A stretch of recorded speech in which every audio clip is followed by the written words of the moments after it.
ஒரு ஊரில் ஒரு மன்னன் இருந்தான். கொடுங்கோல் மன்னன். நிறைய தொந்தரவு பண்ணிக்கிட்டு இருந்தான்.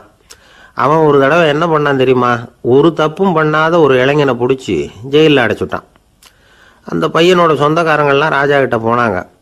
அவன் ஒரு தவறும் பண்ணலை, அவனை விடுதலை பண்ணுங்க அப்படின்னு கெஞ்சி கேட்டுக்கிட்டாங்க. மன்னன் யோசனை பண்ணான். அந்த இளைஞனை கூப்பிட்டுக்கிட்டு வர சொன்னான். அவனை கொண்டாந்து ராஜா முன்னாடி நிறுத்தினாங்க. இதை பாருப்பா, உன்னை நான் விடுதலை பண்ணுவேன், ஆனால் ஒரு கண்டிஷன். அந்த நிபந்தனையை நீ நிறைவேற்றினா உனக்கு விடுதலை அப்படின்னா மன்னன். சரின்னு ஒத்துக்கிட்டான் பையன். மன்னன் கண்டிஷன் என்னங்கிறத சொன்னான். உங்ககிட்ட ஒரு செம்மறி ஆட்டை கொடுக்க போகிறேன். ஒரு மாதத்துக்கு அதுக்கு தேவையான தீனியையும் கொடுக்க போகிறேன். ஒரு மாதம் கழித்து அந்த ஆட்டை எடை போட்டு பார்ப்பேன். அந்த ஆட்டின் எடை கொஞ்சம் கூட கூடி இருக்கக்கூடாது. எடை கூடி இருந்தால் உனக்கு விடுதலை கிடையாது. என்ன சொல்கிற அப்படின்னா. பையனுக்கு ஒன்றும் புரியல, பயமாக போயிட்டுது. குழம்பிக்கிட்டே நின்றுக்கிட்டு இருக்கிறான். சரி, ஒரு நாள் டைம் தரேன், நல்லா யோசனை பண்ணி பார்த்துட்டு நாளைக்கு உன் முடிவை சொல்லு அப்படின்னா மன்னன். பையன் கவலையோடு வெளியில் வந்தான். அங்கே ஒரு பெரியவர் நின்றுக்கிட்டு இருந்தார். அவர்கிட்ட விஷயத்தை சொன்னான். அந்த பெரியவர் இந்த பையனுக்கு காதோட காதாக ஒரு வழியை சொல்லி கொடுத்தார். அதை கேட்டதும் பையன் மறுபடியும் மன்னன் முன்னாடி நின்னா. உங்கள் நிபந்தனையை ஏற்றுக்கிறேன்னு சொன்னான். மன்னன் ஒரு ஆட்டுக்குட்டியையும் அதுக்கு ஒரு மாதத்துக்கு தேவைப்படுற தீவனத்தையும் கொடுக்கும்படியாக உத்தரவு போட்டான். கொடுத்தாங்க. ஓடிட்டு போயிட்டான். ஒரு மாதம் தினமும் தவறாமல் அந்த தீவனத்தை ஆட்டுக்குட்டிக்கு போட்டுக்கிட்டு இருக்கிறான். ஒரு மாதம் கழித்து அந்த ஆட்டை அரண்மனைக்கு ஓட்டிகிட்டு போனான். மன்னன் அதை எடை போட்டு பார்க்குறான். எடை கூடவே இல்லை, அப்படியே தான் இருக்குது. உடனே போட்ட நிபந்தனைப்படி அந்த இளைஞனை விடுதலை பண்ணிவிட்டான். சரி, ஆட்டுக்கு எடை கூடாமல் இருக்கிறதுக்கு அந்த பெரியவர் சொல்லி கொடுத்த யோசனை என்ன அப்படின்னா, அது வேற ஒன்றும் இல்லை. அந்த ஆட்டுக்கு எதிரில் அது கண்ணில் படுற மாதிரி ஒரு ஓநாயை கட்டி போட சொன்னார். அவ்வளவுதான். ஆட்டுக்கு ஓநாய்ங்கிறது பிறவி பகை. ஓநாயை பார்த்தா ஆடு நடுங்க ஆரம்பிச்சிரும், அவ்வளவு பயம். தினமும் அந்த ஆடு பயந்துக்கிட்டே தேனி சாப்பிட்டுது, எடை கூடல. அதுதான் ரகசியம். இது சின்ன பிள்ளைங்களுக்கான ஒரு கதை. இதிலேருந்து தெரிஞ்சுக்க வேண்டிய உண்மை என்னன்னா, நாமெல்லாம் சாப்பிட்றப்ப மனசும் உடம்பும் அமைதியாக இருக்கணும். அப்போதான் அது உடம்புல விட்டும். அவசரத்துலையும் பயத்துலையும் சாப்பிட்டா அது சரியா ஜீரணமாகாது. இன்னொரு ராஜா இருந்தார். அவரும் ஒரு இளைஞனை ஜெயிலில் அடைச்சி விட்டார். விடுதலை பண்ணணும்னா ஒரு கண்டிஷன்னார். என்னன்னு கேட்டான். ஒரு ஆட்டுக்குட்டியை அவன் முன்னாடி கொண்டாந்து நிறுத்துவேன். நீ அதுக்கிட்ட ஒரு கேள்வி கேட்கணும். அதுக்கு சரியான பதிலை சொல்லணும். அப்படி செஞ்சுட்டா உனக்கு விடுதலைன்னார். இளைஞன் யோசனை பண்ணி பார்த்தான். சரின்னு ஒத்துக்கிட்டான். அது பிரகாரமே ஆட்டுக்குட்டியை பதில் சொல்ல வச்சுட்டான். என்ன நடந்தது தெரியுமா? ஆட்டுக்குட்டியை கொண்டாந்து நிறுத்தினாங்க. இவன் மெதுவாக அதுக்கிட்ட போனான். அது காதுகிட்ட போய் ஏப்ரலுக்கு அடுத்த மாதம் என்ன மாதம்னு கேட்டான். அது உடனே மேன்னு கத்திச்சு. இவன் விடுதலை ஆயிட்டான். ஒரு ஊரில் ஒரு குரு இருந்தார், ஜென் குரு. அவரை தேடிட்டு ஒரு மன்னர் வந்தார். வந்தவர் ஜப்பான் மன்னர். தோட்டக்கலையை பற்றி தெரிஞ்சுட்டு போகிறதுக்காக அவர் வந்தார். எப்படி தோட்டம் அமைக்கிறது அப்படிங்கிறத பற்றி அந்த குரு விவரமாக சொல்லி கொடுத்தாரு. ஒரு நாள் 2 நாள் இல்லை, 3 வருஷம் கற்றுக் கொடுத்தார். அதுக்கப்புறம் சொன்னார், நான் கற்றுக் கொடுத்துட்டேன், இனிமேல் நீங்கள் போகலாம், போய் தோட்டம் அமைக்கலாம். அதுதான் உங்களுக்கு பரிசை. தோட்டம் அமைச்ச பிறகு சொல்லி அனுப்புங்க, நான் பார்க்குறேன். நீங்கள் இங்கே என்னவெல்லாம் கற்றுக்கிட்டீங்களோ அதையெல்லாம் அங்கே செயல்முறையில் செஞ்சு காட்டுங்க அப்படின்னு சொல்லி அனுப்பி வச்சார். மன்னர் போனார். அரண்மனைக்கு பக்கத்திலேயே ஒரு பெரிய தோட்டத்தை உண்டு பண்ணினார். அழகான மரங்களையும் செடிகளையும் உருவாக்கினார். கிட்டத்தட்ட 1000 தோட்டக்காரர்களை பயன்படுத்தி 3 வருஷங்கள் முயற்சி பண்ணி அந்த அழகான தோட்டத்தை உருவாக்கினார். குரு கிட்ட இருந்து செய்தி வந்தது, நாளைக்கு தோட்டத்தை பார்க்குறேன் அப்படின்னு. மன்னர் உடனே சுறுசுறுப்பாயிட்டார். முதல் நாளே தோட்டத்தை சுத்தப்படுத்தினார். ராத்திரி பூரா யாரும் தூங்கலை. எல்லாருக்கும் தோட்டத்தை ஒழுங்குபடுத்துகிற வேலை. அது அந்தந்த இடத்துல ஒழுங்காக இருக்குதா அப்படின்னு சரி பார்த்தாங்க. ஒரு தவறும் இல்லாத வகையில் அதை ஒழுங்குபடுத்தினாங்க. மறுநாள் குரு வந்தார், தோட்டத்தை பார்த்தார். அவருக்கு கோபம் வந்துட்டுது. மன்னருக்கு ஆச்சரியம், எப்பவும் சிரிச்சுக்கிட்டே இருக்கிறவர் இப்போ எப்படி இருக்கிறாரே அப்படின்னு. மெதுவாக குரு கிட்ட போய், எல்லாம் சரியாக தானே இருக்குது அப்படின்னார்.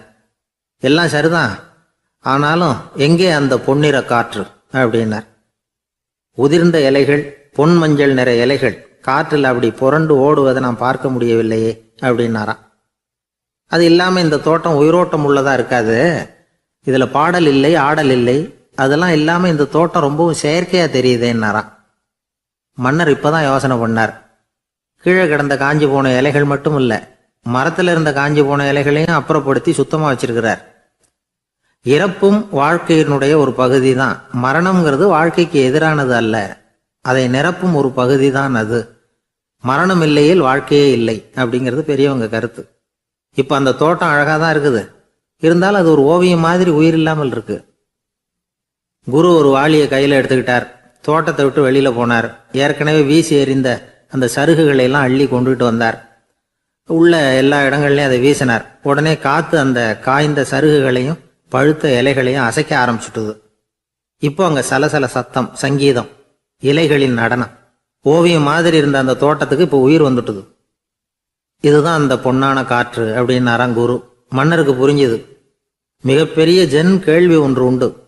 உம்மான் அப்படிங்கிற ஒரு பெரிய குருவை பார்த்து துறவி ஒருத்தர் கேட்டாராம், இலைகள் எல்லாம் கீழே விழுந்து மரங்கள் மொட்டையாக இருக்கும் பொழுது என்ன நடக்கும்? இதுதான் கேள்வி. இதுக்கு உம்மான் சொன்ன பதில் பொன்னான காற்று, தி கோல்டன் விண்ட் அப்படின்னாராம். இதுக்கு என்ன விளக்கம்னா, உன்னுடைய எண்ணங்கள் எல்லாம் உன்னுடைய மனசிலிருந்து கீழே விழுந்து உனது உள்ளுணர்வானது மொட்டையாக நிற்கும் நிலைதான் அது. உனது வேர்களின் அருகில் காற்று வீசுகிறது. எல்லா எண்ணங்களும் உன்னிலிருந்து வெகு தூரத்துக்கு புரண்டு கொண்டே சென்று விடுகிறது.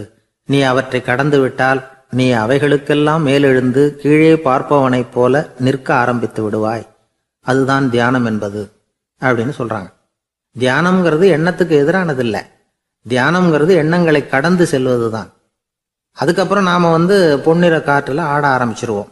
இதுதான் பெரியவர்கள் சொல்றது. என்கிட்ட ஒருத்தர் தோட்டம் அமைக்கணும்னு யோசனை கேட்டு வந்தார். எல்லாம் சொல்லி கொடுத்தேன். செடிகள்லாம் செழிப்பா வளரணும்னா வேர் காயாம பார்த்துக்குங்க, தினமும் தண்ணி விடுங்க அப்படின்னு சொல்லி அனுப்பி வச்சேன். ஒரு மாசம் கழிச்சு அவர் தோட்டத்தை பார்க்கறதுக்காக போனேன். போய் பார்த்தா எல்லா செடியும் வாடி கிடக்குது. என்னங்க இப்படி பண்ணிவிட்டீங்கன்னு. நீங்க சொன்னபடிதான் செஞ்சேன்னார். என்ன செஞ்சீங்கன்னு கேட்டேன். வேர் காயாம பார்த்துக்க சொன்னீங்க, தினமும் ஒரு தடவை எல்லா செடியையும் ஒவ்வொன்றா பிடுங்கி பார்த்து வேர் காயாம இருக்கா அப்படின்னு பார்த்துட்டு அதுக்கப்புறம் தண்ணி பாய்ச்சனே, அவ்வளவுதான் அப்படின்னார். ஒரு சின்ன பையன் வந்தான். அவனை பார்த்து ஒரு கேள்வி கேட்டோம். ஏன்ப்பா உங்க வீட்டில் அம்மா புத்திசாலியா அப்பா புத்திசாலியா அப்படின்னு. அவன் அலட்சியமா நம்மளை பார்த்து சிரிக்கிறான். என்ன சார் இது, இந்த காலத்தில் இது கூட தெரியாமல் இருக்கிறீங்களே அப்படிங்கிறான். ஒரு சின்ன பையன் நம்மளை பார்த்து இப்படி கேட்டு விட்டானே அப்படின்னு நினைக்கிறப்போ நமக்கு ஒரு மாதிரி ஆகிடும். அதுக்கப்புறம்தான் இந்த தாத்தா பாட்டிலாம் சொல்கிற ஒரு கதை ஞாபகத்துக்கு வந்தது. அது என்ன கதை தெரியுமா? ஒரு ஊரில் ஒரு அம்மாவும் பிள்ளையும் இருந்தாங்களாம். அந்த மகனுக்கு திடீர்னு தேசாந்திரம் போய் வரணும்னு ஆசை வந்துட்டுது. ஊராக போய் சுற்றி பார்க்கணுங்கிற ஆசை. அந்த அம்மாவுக்கு இது பிடிக்கல. மகனை பிரிஞ்சு இருக்கிறதுக்கு அவங்க மனசு இடம் கொடுக்கல. வேணாப்பான்னு சொல்லி பார்த்தாங்க, அவன் கேட்கல. திடீர்னு புறப்படவும் செஞ்சுட்டான். சரி, இனிமே அவனை தடுக்க முடியாதுன்னு முடிவு பண்ணிக்கிட்டாங்க அந்த அம்மா. இருந்தாலும் புத்திசாலித்தனமாக ஒரு யோசனை பண்ணாங்க. மகனை கிட்டத்தில் கூப்பிட்டாங்க. அவங்ககிட்ட சொன்னாங்க, இதை பாருப்பா, நீ தேசாந்திரம் போகிறதுன்னு தீர்மானம் பண்ணிவிட்ட, அதை நான் தடுக்கலை, போயிட்டு வந்துடும். ஆனால் போகிறதுக்கு முன்னாடி எனக்கு ஒரு வாக்குறுதி கொடுத்துட்டு போ அப்படின்னாங்க. போகிறப்போ ராத்திரியாக இருந்தாலும் பகலாக இருந்தாலும் சரி புளிய மரத்து நிழலில் தான் தங்கணும். திரும்பி வர்றப்போ இரவும் பகலும் நீ வேப்ப மரத்து நிழல்லே தங்கணும் அப்படின்னாங்க. சரி அப்படியே செய்கிறேன்னு சொல்லி வாக்குறுதி கொடுத்தான் பையன். புறப்பட்டு போனான். போகிற வழியில் புளிய மரத்து நிழல்லே தங்கினான், தூங்கினான். அப்படி போய்கிட்டே இருந்தான். 7வது நாள் அவன் உடம்பு சுகமில்லாமல் போயிட்டுது. ரொம்பவும் பலவீனமாயிட்டான். இனிமேல் நடக்க முடியாதுங்கிற நிலைமை வந்துட்டுது. யோசிச்சு பார்த்தான். சரி, இதுக்கு மேலே போக வேண்டாம் அப்படின்னு முடிவு பண்ணிட்டு திரும்பி வர ஆரம்பிச்சிட்டான். திரும்பி வர்றப்போ வழியில் வேப்ப மரத்து நிழல்லையே தங்கி தங்கி வந்தான். நாளுக்கு நாள் உடம்பு சரியாக வந்துட்டுது. 7வது நாள் வீட்டுக்கு சேர்றான். உடம்பு பழையபடியே கலகலப்பாயிட்டுது. பூரண சுகம்.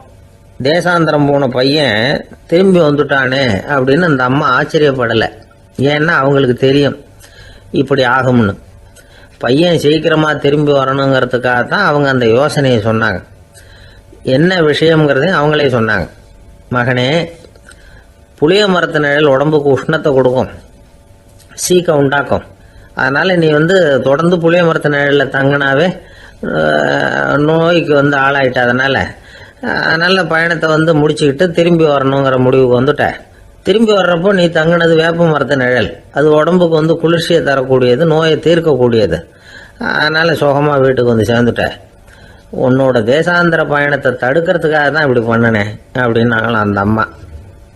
பார்த்தீங்களா அம்மாவோட புத்திசாலித்தனத்தை? அப்பாவாக இருந்தால் இப்படியா பண்ணுவார்? ஒரு அப்பா வந்து பையன்கிட்ட 10 ரூபா கொடுத்து இதை எடுத்துக்கிட்டு அடுத்த ஊருக்கு போய் அங்கே இருக்கிற மாமா கிட்ட இதை கொடுத்துட்டு வாடா, வழியில் எங்கேயாவது மரத்தடியில் படுத்து தூங்கி விடாதே அப்படின்னு எச்சரிக்கை பண்ணி அனுப்புனாராம். பையனுக்கு எச்சரிக்கையாக வாழறது எப்படிங்கிறத கற்றுக் கொடுக்கறதுக்காக இப்படி பண்ணார். அவன் பணத்தை வாங்கிக்கிட்டு போனான். அப்பா சொன்னதை மறந்துட்டு ஒரு மரத்தடியில் படுத்து தூங்கிட்டான். அவனுக்கு தெரியாமல் அவன் பின்னாடியே போன அப்பா அவன் கையில் இருந்த அந்த 10 ரூபாயை நைஸாக எடுத்துகிட்டு வந்துட்டார். அவன் பையில் தானே வச்சுருந்தான், அது தெரியாமல் எடுத்துகிட்டு வந்துட்டார். அவன் தூங்கிக்கிட்டு இருக்கான். எடுத்துகிட்டு ஒரு மறுபடியும் வீட்டுக்கு வந்துட்டார். பையன் முழிச்சுக்கிட்டு பையை தடவி பார்க்குறான், பணத்தை காணும். அழுதுகிட்டே திரும்பி வந்தான். அப்பா கிட்ட விஷயத்த சொன்னான். அப்பா சிரிச்சுக்கிட்டே சொன்னார், அதுக்கு தான்ப்பா ஆரம்பத்திலேயே எச்சரிக்கை பண்ணினேன், இனிமேலாவது நீ ஜாக்கிரதையாக இருக்கணும் அப்படிங்கிறதுக்காக தான் இப்படி பண்ணினேன். அந்த பணம் எங்கேயும் போயிடல, நான் தான் அதை உனக்கு தெரியாமல் எடுத்து வச்சிருக்கிறேன், இதோ பாரு அப்படின்னு சொல்லிட்டு சைடு பாக்கெட்டில் கையை விட்டா அது ஓட்டையாக இருக்குது. அதை எவனோ ஏற்கனவே கத்திரிச்சு எடுத்துகிட்டு போயிட்டான். இப்போ அப்பா முகத்தில் அசடு வழிஞ்சு.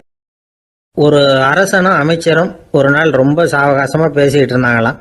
அரசன் அமைச்சரை பார்த்து ஒரு கேள்வி கேட்டிருக்கார். ஏங்க அமைச்சரே, ஆசை இல்லாத ஒரு மனுஷனால இருக்க முடியுமா அப்படின்னு. ஏன் முடியாது, துறவி அப்படிங்கிறவங்கெல்லாம் அப்படிப்பட்டவங்க தானே அப்படின்னாராம் அமைச்சர். அவங்கெல்லாம் உண்மையிலேயே ஆசையை விட்டவங்க தானா அப்படின்னு கேட்டாராம் ராஜா. அப்படி தான் இருக்கணும் அப்படின்னாராம் அமைச்சர். அப்படின்னா ஆசையே இல்லாத ஒரு உண்மையான துறவியை நான் பார்க்கணுமேன்னார். அது என்ன பிரமாதம், அதுக்கு நான் ஏற்பாடு பண்ணுறேன் அப்படின்னு விட்டார் இவர். சொல்லிவிட்டு உடனே புறப்பட்டு போனார். அங்கே எங்கே தேடினார். அப்புறம் தான் அவருக்கு புரிஞ்சுது உண்மை துறவியை கண்டுபிடிக்கிறது எவ்வளவு கஷ்டமான காரியம்னு. இருந்தாலும் ராஜா கிட்ட சொல்லியாச்சே, உண்மை துறவியை காட்டுறேன்னு. இப்போ என்ன பண்ணுறது? ராஜா கிட்ட சொன்னபடி நடக்கலைன்னா அவருக்கு கோவம் வந்துடும். அமைச்சர் ஒரு யோசனை பண்ணார். அவருக்கு ஒரு வழி தெரிஞ்சுது. அதுதான் சரின்னு முடிவு பண்ணார். அதாவது அந்த ஊரில் அவருக்கு தெரிஞ்ச நாடக நடிகர் ஒருத்தர் இருக்கிறார், நல்லா நடிப்பார். அவரை போய் பார்த்தார். இதை பாருப்பா, எனக்காக நீ ஒரு காரியம் செய்யணும்னார். என்னன்னு கேட்டார் அவர். நீ ஒரு துறவி மாதிரி கொஞ்ச நேரத்துக்கு நடிக்கணும். ராஜா வந்து உன்னை பார்த்துட்டு போகிற வரைக்கும் நடி, அது போதும். அதுக்காக உனக்கு 10,000 ரூபா தரேன் அப்படின்னார். அவர் எந்த காலத்தில் இவ்வளவு பணத்தை மொத்தமாக பார்த்துருக்கார். அதனால் உடனே சரின்னு ஒத்துக்கிட்டார். அமைச்சர் வந்து அரண்மனைக்கு திரும்பி வந்தார். என்ன அமைச்சரே, இன்னுமா ஒரு உண்மையான துறவி கிடைக்கலன்னார். உண்மையான துறவி ஒருத்தரை இப்போ தான் கொஞ்ச நேரத்துக்கு முன்னாடி பார்த்து பேசிவிட்டு வர்றேன். அவர் நம்ம ஊருக்கு வெளியில் குளத்தங்கரையில் உள்ள ஒரு ஆலமரத்துக்கு அடியில் உட்காந்துருக்கிறார் அப்படின்னார் இவர். அப்படின்னா உடனே புறப்படுங்க அப்படின்னார் ராஜா. பரிவாரங்களோடு புறப்பட்டார். அங்கே அந்த மரத்தடியில் அந்த ஆள் வேஷம் போட்டுக்கிட்டு துறவி மாதிரி உட்காந்துருக்கிறான். ராஜா நேராக போனார். அந்த துறவி காலில் பொத்துன்னு விழுந்து வணங்கினார். உடனே ராணி அவர் காலில் விழுந்தாங்க. அடுத்தபடியாக அமைச்சர் விழுந்தார். அவருக்கு தெரியும் இது நம்ம ஆள் தான்னு. இருந்தாலும் என்ன பண்ணுறது, நேரம். அப்புறம் பரிவாரங்கள்லாம் துறவி காலில் விழுந்து ஆசீர்வாதம் வாங்கிட்டாங்க. ராஜா அப்புறமா தங்கத்தட்டில் பொண்ணையும் பொருளையும் வச்சு அந்த துறவிகிட்ட ரொம்ப பணிவாக நீட்டுறார். தாங்கள் தயவு பண்ணி இதை ஏற்றுக்கணும் அப்படின்னு வேண்டிக்கிட்டார். அந்த துறவி பற்று இல்லாமல் அதை பார்த்தார். எல்லாத்தையும் திறந்துட்ட எனக்கு இதெல்லாம் எதுக்காக அப்படின்னு சொல்லி அதை மறுத்துட்டாராம். ஆஹா, உண்மையான துறவியை பார்த்துட்டோம் அப்படிங்கிற ஆனந்தம் அரசருக்கு. ரொம்ப நிம்மதியாக திருப்தியாக திரும்பி வந்தார் அரண்மனைக்கு. அதுக்கப்புறம் அமைச்சர் யாருக்கும் தெரியாமல் அந்த துறவிகிட்ட ஓடினார். சொன்ன பிரகாரம் பணத்தை நீட்டினார். இந்தப்பா, நான் உங்ககிட்ட சொன்னபடி 10,000 ரூபா பணம் எடுத்துக்கோ அப்படின்னார். அந்த ஆள் ராஜா கிட்ட சொன்னது மாதிரியே எல்லாத்தையும் திறந்துவிட்ட எனக்கு இதெல்லாம் எதுக்காக வேணாம் அப்படின்னு விட்டாரான். நடித்த வரைக்கும் போதும்ப்பா, இனிமேல் இந்த நாடக வசனம்லாம் வேணாம், வேஷத்தை கலைச்சிரு, பணத்தை வாங்கிக்கோன்னார். இல்லைங்க, இது வேஷம் இல்லை, இது வசனமும் இல்லை, இது உண்மை. கொஞ்ச நேரம் துறவி மாதிரி நடித்ததுக்கே இந்த தேசத்து ராஜா, ராணி, அமைச்சர், பரிவாரங்கள் எல்லாம் என் காலில் விழுந்து வணங்குறாங்க. அப்படின்னா உண்மையான துறவியாக இருக்கிறது எவ்வளவு பெருமையான விஷயம். நான் உண்மையான துறவியாக ஆக போகிறேன், அப்படி முடிவும் பண்ணிட்டேன் அப்படின்னார் அந்த நடிகர். வேஷம் கூட எப்படிப்பட்ட விளைவுகளை உண்டு பண்ணுது பார்த்தீங்களா. நம்மால் ஒருத்தன் ரொம்ப வசதியாக தான் இருந்தான். ஒரு நாள் அவன் சொத்து பூரா திருட்டு போட்டுது. அதுக்கப்புறம் இவன் துறவி மாதிரி ஆயிட்டான். ஊர் ஊராக சுற்றினான். ஒரு குருநாதரை தேடி கண்டுபிடிச்சான். அவர்கிட்ட சீடனாக சேர்ந்துக்கிட்டான். அவனை பார்த்து ஒருத்தர் கேட்டார், நீ உண்மையான சீடன் தானான்னு. இல்லைங்க, சீடன் மாதிரி நடிச்சுக்கிட்டு இருக்கிறேன் அப்படின்னா. அது குரு துரோகம் இல்லையா அப்படின்னு கேட்டார் அவர். இல்லைங்க, நான் பண்ணது குரு துரோகம் இல்லை. என் குரு பண்ணது தான் துரோகம். என்னுடைய பணத்தை கொள்ளையடிச்சது இவர் தான். அதை எங்கே வச்சிருக்காருன்னு கண்டுபிடிக்கிறதுக்காக தான் இவர்கிட்ட வந்து சீடனா சேர்ந்துருக்கிறேன் அப்படின்னானா. கங்கை கரை தோட்டம் பக்கத்தில் ஒரு ஆசிரமம், அங்கே ஒரு பெரியவர் தங்கி இருக்கிறார். அவர் தான் ராமகிருஷ்ண பரமஹம்சர். அந்த ஆசிரமம் இருந்த இடம் கரக்பூர். வங்காளத்தில் பொதுவாக எல்லாரும் மீன் சாப்பிட்றது உண்டு. கங்கையில் குளிச்சுட்டு கையில் ஒரு மீனோடு வர்றது வழக்கம். இவர் இருக்கிற இடத்துக்கு கங்கையில் படகு வழியாக வரணும். அப்படி தான் எல்லாரும் வருவாங்க. வர்றவங்கள ஒன்று கூட்டி ஆன்மீக விஷயங்களை பற்றி பேசிக்கிட்டு இருப்பார். ஒவ்வொரு நாள் ஒவ்வொருத்தர் நகரத்துக்கு போகணும். வரும்பொழுது மீன் கொண்டுகிட்டு வரணும். அதுக்கு ஒரு அட்டவணையே உண்டு ஆசிரமத்தில். அது பிரகாரம் ஒரு நாள் சுவாமி யோகானந்தர் படகுல போனார். படகை செலுத்தினவங்க ராமகிருஷ்ணரையும் சுவாமி யோகானந்தரையும் மற்றவங்களையும் பித்தர்கள் அப்படின்னு சொல்லி ஏளனமாக பேசினாங்க. அவங்க என்ன பைத்தியம் பிடிச்சவங்க அப்படிங்கிறது மாதிரி. சுவாமி யோகானந்தருக்கு ரொம்ப மென்மையான இதயம். இவங்க இப்படி கண்ணாபின்னான்னு பேசுகிறத பார்த்தா மீனை வாங்கிட்டு திரும்புகிறப்போ என்ன நடக்குமோ அப்படிங்கிற பயம் வேற வந்துட்டுது அவருக்கு. அவ்வளவு மென்மையானவர். இதை தெரிஞ்சுக்கிட்ட ராமகிருஷ்ணர் யோகானந்தா இங்கே வா அப்படின்னு கூப்பிட்டார். இவர் கண்ணீரை தொடச்சிக்கிட்டே கிட்ட போனார். சொன்னார், ஐயா, படகு ஓட்டுறவங்க உங்களை பற்றி மோசமாக பேசுகிறாங்க. என்ன திட்டினா பரவாயில்ல, ஆனால் உங்களை அவங்க திட்டுறாங்க. அதை என்னால் தாங்கிக்க முடியல அப்படின்னார். இதை கேட்டதும் ராமகிருஷ்ணருக்கு கோபம் வந்துட்டு தான். என்னது, உன்னுடைய குருவை பற்றி அவங்க மோசமாக பேசும்பொழுது நீ சும்மா இருந்தியா? வெளியில் போ அப்படின்னு விட்டார். குரு நிந்தனை செய்கிறப்போ அதை கேட்டுக்கிட்டு சும்மா இருக்கலாமா? குரு நிந்தனையை கேட்டால் பாவம் இல்லையா? என்னை தூற்றும் போது அவங்க வந்து பாவம் செய்கிறாங்க. அதை கேட்டுக்கிட்டு நீ சும்மா இருந்தால் நீயும் பாவம் செய்கிற அப்படின்னாராம். அடுத்த நாள் சுவாமி நிரஞ்சனானந்தர் போக வேண்டிய நாள். இவர் படகுல போகும்பொழுதும் அதே மாதிரி நடந்துதான். அவங்க மோசமாக பேச ஆரம்பித்தாங்க, திட்ட ஆரம்பித்தாங்க. அப்படி கேலி பண்ண ஒருத்தனை இவர் என்ன பண்ணார், பலார்னு கன்னத்தில் அரைஞ்சிட்டார். இன்னொருத்தனை கங்கையில் தூக்கி எறியறதுக்கும் தயாராகிட்டார். அதுக்கப்புறம் அவங்க யாரும் வாயை திறக்கலை. மீன் வாங்கிட்டு வர்றப்பவும் படகுல ஒரே அமைதி. அவ்வளவு பயம் அவங்களுக்கு. ராமகிருஷ்ணர் கூப்பிட்டு விசாரித்தார் என்ன நடந்ததுன்னு. இவர் சொன்னார், அவர் யோகானந்தா போகும்பொழுது என்ன நடந்ததோ அப்படியே தான் இப்பவும் நடந்தது. குரு நிந்தனை செய்கிறத கேட்டுக்கிட்டு நான் சும்மா இருப்பேனா? ஒருத்தனை அப்படியே அரைஞ்சுட்டேன், இன்னொருத்தனை ஆற்றுல தூக்கி போட்டுருவேன்னு பயமுறுத்தினேன், அவ்வளவுதான் அப்படின்னாராம். இப்பவும் ராமகிருஷ்ணருக்கு கோபம் வந்துட்டு தான். என்ன இது, அணியறது காஷாயம், இருக்கிறது ஆசிரமம், உனக்கு இவ்வளவு கோபம் வந்ததுன்னா அப்புறம் என்னத்துக்கு ஆசிரமத்தில் இருக்கணும்? பிரம்மச்சாரி எப்பவும் அமைதியாக இருக்கணும் அப்படின்னு அறிவுரை சொன்னாராம் ராமகிருஷ்ணர். அப்போ இவர் கேட்டாராம், ஏங்க அவருக்கு ஒரு விதமான அறிவுரை சொன்னீங்க, எனக்கு வேற விதமாக அறிவுரை சொல்கிறீங்க, இதில் எது உண்மை அப்படின்னு கேட்டிருக்கார். இதுக்கு ராமகிருஷ்ணர் சொன்ன பதில் என்னென்னா, அட அசடே, சக்கரத்தில் காற்று அதிகமாக இருந்தால் குறைக்கணும், குறைச்சலாக இருந்தால் கூட்டணும். அவன் சாது, அவனுக்கு அதிக உணர்ச்சி தேவை, உனக்கு படபடப்பு அதிகம், உனக்கு பொறுமை தேவை அப்படின்னாராம். இதில் உள்ள கருத்து என்னென்னா, கல்விங்கிறது எப்படின்னா அதை சூழ்நிலைக்கு தகுந்த மாதிரி கற்பிக்கணும். எல்லாருக்கும் ஒரே மாதிரி கற்பிக்கக்கூடாது. கேட்குற ஒரு தகுதி, புரிஞ்சுக்கிற திறமை, இதை பொறுத்து கல்வி அமையணும். ஆரம்ப காலத்தில் ஒரு குரு, அப்போ ஒரு சீடன் இருந்தான். அது வேடிக்கையான குரு, வேடிக்கையான சீடன். ஒரு ஆசிரமம். ஒரு நாள் ஒருத்தன் அவசரமாக அந்த குருவை தேடி வந்திருக்கிறான். என்ன விஷயம்னு விசாரித்தார் குரு. உங்கள் சீடர் என்னை வந்து அடிச்சுட்டார் அப்படின்னு புகார் பண்ணானா அந்த ஆள். குரு சீடனை கூப்பிட்டார். அடிச்சியா இந்த ஆளை அப்படின்னு கேட்டாராம். ஆமான் இருக்கான் சீடன். ஏன் அடிச்சே அப்படின்னு கேட்டாராம். இந்த ஆள் உங்களை பற்றி மட்டமாக பேசிவிட்டான், என்னால் அதை தாங்கிக்க முடியல, அதனால தான் அடிச்சுட்டேன்ருக்கான். அப்படி என்ன பேசினா அப்படின்னு கேட்டாராம். உன்னுடைய குருநாதர் இப்போல்லாம் அர்த்தமில்லாமல் பேச ஆரம்பிச்சுட்டார் அப்படின்னு சொல்லிவிட்டான், அதனால தான் அடிச்சுட்டேன் அப்படின்னு நானாம். அதுக்காக அடித்தே அப்படின்னாராம்.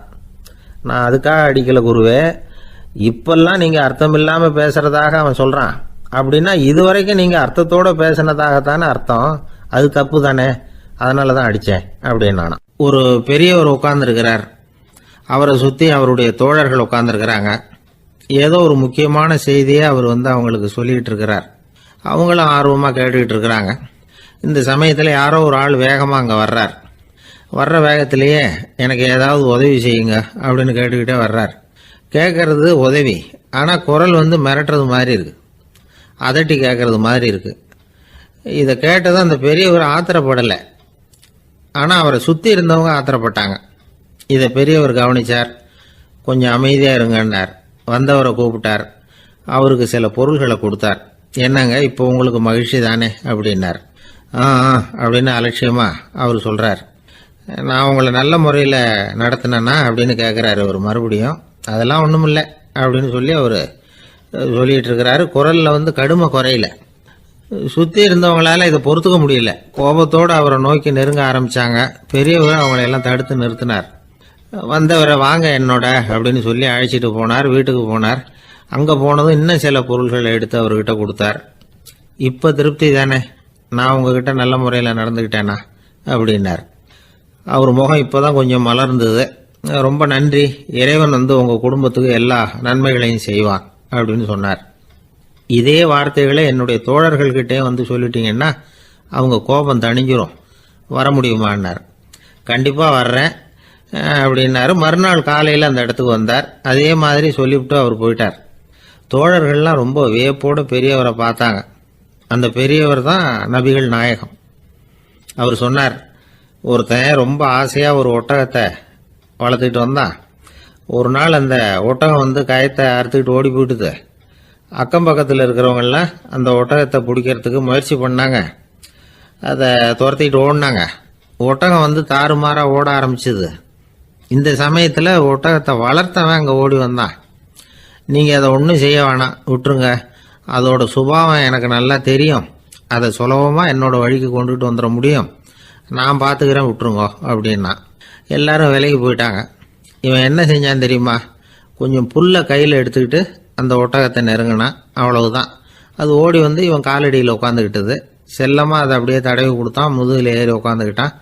அது பாட்டுக்கு சாதுவாக நடந்து போகுது. இந்த கதையை நபிகள் நாயகம் தம்முடைய தோழர்களுக்கு சொல்றார். ஒட்டகத்தை மட்டும் இல்லை, சில மனிதர்களையும் கூட சில விதத்தில் அணுகிதான் அவர்களை வந்து சீர்திருத்த வேண்டியிருக்குது அப்படிங்கிறத அவங்களுக்கு உணர்த்தினார். இது ஒரு அழகான உளவியல் அணுகுமுறை. சில குடும்ப தலைவர்கள் கூட இந்த ஒட்டகம் மாதிரி நடந்துக்கிறது உண்டு, அப்புறம் அடங்கி போகிறதும் உண்டு. ஒரு குடும்ப தலைவர் காலையில் எழுந்திரிச்சதுலேருந்து சத்தம் போட்டு கத்திக்கிட்டு இருப்பார். பக்கத்தில் இருந்தவங்கெல்லாம் ஓடி போய் சமாதானம் பண்ணி பார்த்தாங்க. அவர் ஓயறது மாதிரி தெரியல. கடைசியில் அவர் மனைவி வந்தாங்க.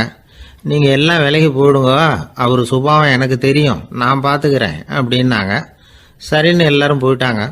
சாயந்தரமாக வந்து பார்க்குறாங்க, அவர் சத்தம் இல்லாமல் ஒரு மூலையில் உட்காந்துருக்கிறார். ரொம்ப சாதுவா. ஆச்சரியமாக இருந்தது. என்னம்மா பண்ணீங்கன்னு கேட்டாங்க.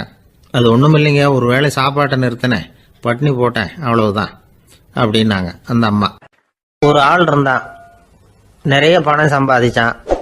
ஆனால் செலவு பண்ண மனசு வரல, கருமி. அவன் என்ன பண்ணா, சேர்த்த பணம் பூராவையும் ஒரு மரத்தடியில் புதைச்சி வச்சுருந்தான். வாரத்துக்கு ஒரு தடவை அந்த மரத்தடிக்கு வருவான்.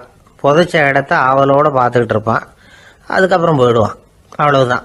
ஒரு நாள் ஒரு திருடன் வந்தான். இவன் புதைச்சி வச்சுருந்ததெல்லாம் எடுத்துகிட்டு போயிட்டான்.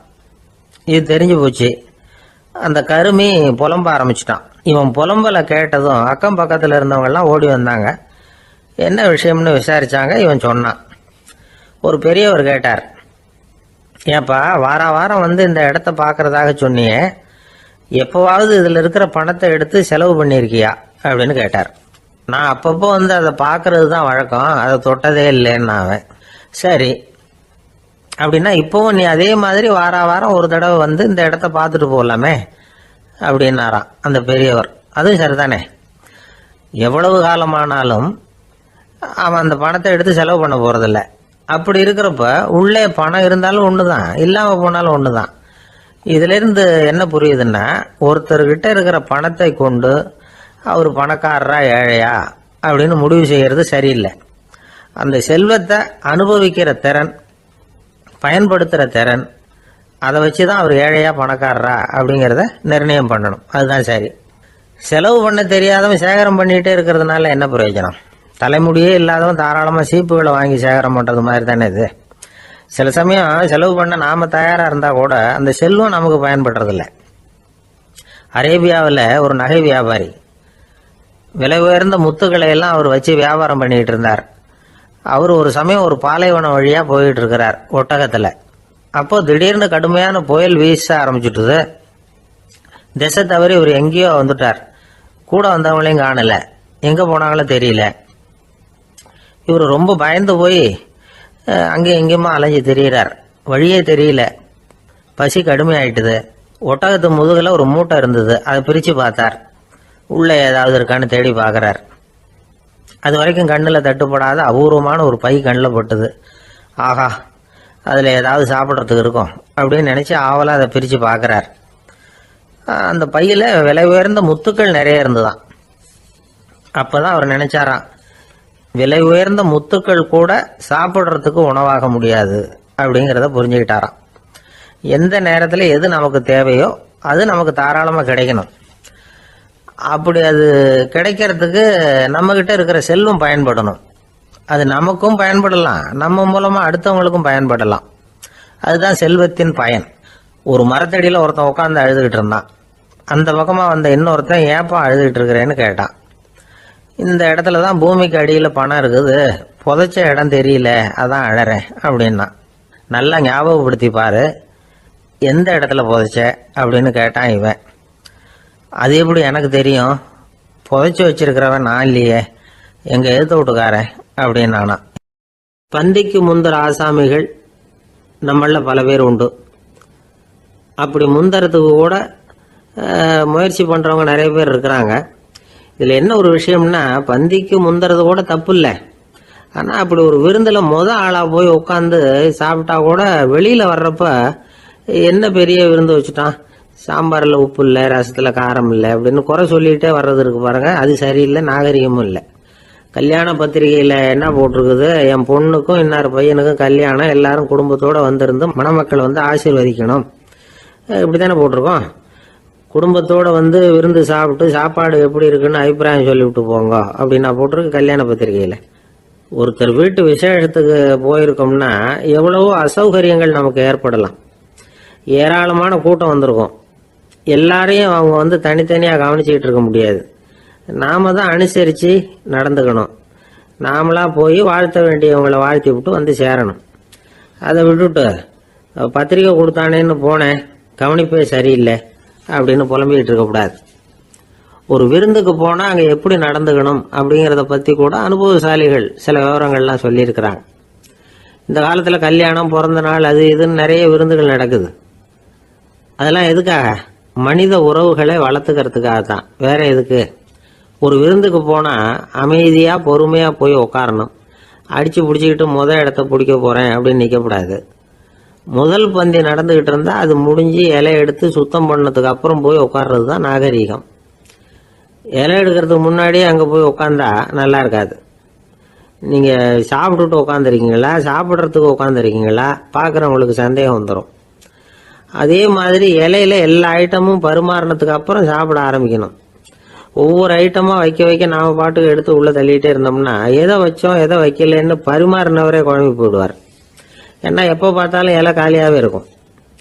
சாப்பிட்றப்போ உங்கள் சாப்பாட்டையே நீங்கள் கவனிக்கணும். அடுத்தவங்க இலையில என்ன இருக்குது, பக்கத்தில் இருக்கிறவர் எதை அதிகமாக சாப்பிட்றார், இதெல்லாம் நமக்கு என்னத்துக்கு? எல்லாரும் சாப்பிட்டு முடிக்கிற வரைக்கும் பொறுமையாக இருக்கிறது தான் நல்லது.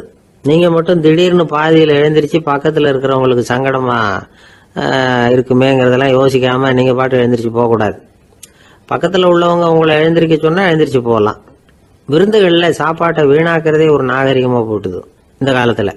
சாப்பாட்டுக்கே கஷ்டப்பட்டுக்கிட்டு பல பேர் இந்த உலகத்தில் இருக்கிறப்போ சாப்பாட்டை வீணாக்கிறது எவ்வளோ பெரிய மோசங்கிறத நினச்சி பார்க்கணும். வேணுங்கிற அளவுக்கு கேட்டு வாங்கி சாப்பிட்றது தான் முறை. விருந்தில் இந்த பஃபே அப்படின்னு சொல்லி ஒரு முறை சொல்கிறாங்கல்ல, அதாவது உணவு வகைகளையெல்லாம் பொதுவாக ஒரு இடத்துல வச்சுடுறது, நமக்கு தேவையானதை நாமே எடுத்துட்டு ஒரு தட்டில் போட்டுக்கிட்டு சாப்பிட வேண்டியது. இதில் கூட சில பேர் தேவைக்கு அதிகமாக எடுத்து போட்டுக்கிட்டு வீணாக்குறாங்க. சில சமயம் வந்து கடைசியாக சாப்பிட போகிறவங்களுக்கு எல்லா ஐட்டமும் கிடைக்காம போகலாம். அதை போய் பெருசு பண்ணிகிட்டு இருக்கக்கூடாது. என்ன சார் இந்த அளவுக்கு கூடவா நாகரிகம் தெரியாமல் இருக்கிறோம், இதை போய் பெருசாக சொல்ல வந்துட்டீங்களே அப்படின்னு நினைக்கலாம். ஒருத்தர் 2 பேருக்கு இந்த விவரம் தேவைப்படலாம்.